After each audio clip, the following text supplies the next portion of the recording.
N number of people sacrifice their lives just to free our mother nation from the chains of captivity. But who knew that it still has to remain a slave of corruption? Corruption starts when we start thinking that it's not about you, it's about me. When we start thinking that I deserve better, not you. You must have heard people saying that let it be the number of principles you follow for anti-corruption. But once you get power, once you get authority, you can never escape corruption. To all those people, I will say that it's not the power that brings corruption. People are corrupt. It's just that when we get power, we just find ways of corruption and our activities become super visible. Now, when we are talking about power and authority, I will say that why are we only focusing on demand side of corruption? What about the supply side? Corruption is for sure a two-way street. If there is a demand side, that is government officials, there is a supply side as well, that is we people. We need to know that lions will have to feed on grasses if there are no fleshy beings left on earth.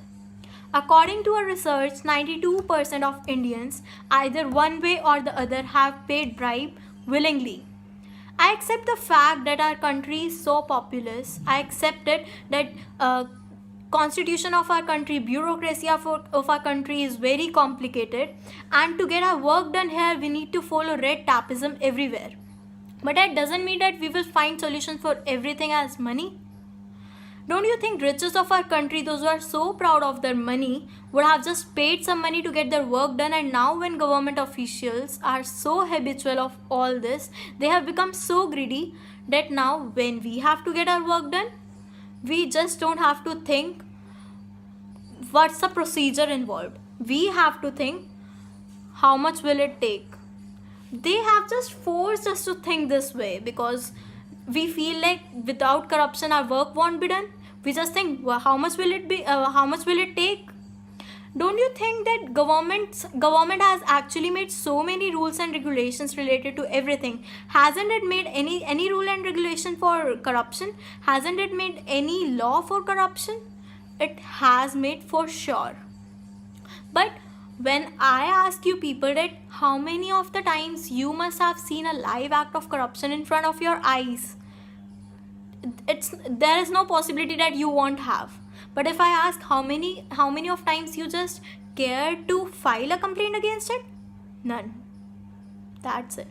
When it's about our rights, we are there to stand first. We are there to fight to anyone blindly. But when it's about responsibility, when it's about our duty for our nation, for our government, for our constitution, that time we are nothing more than a dead body moving here and there.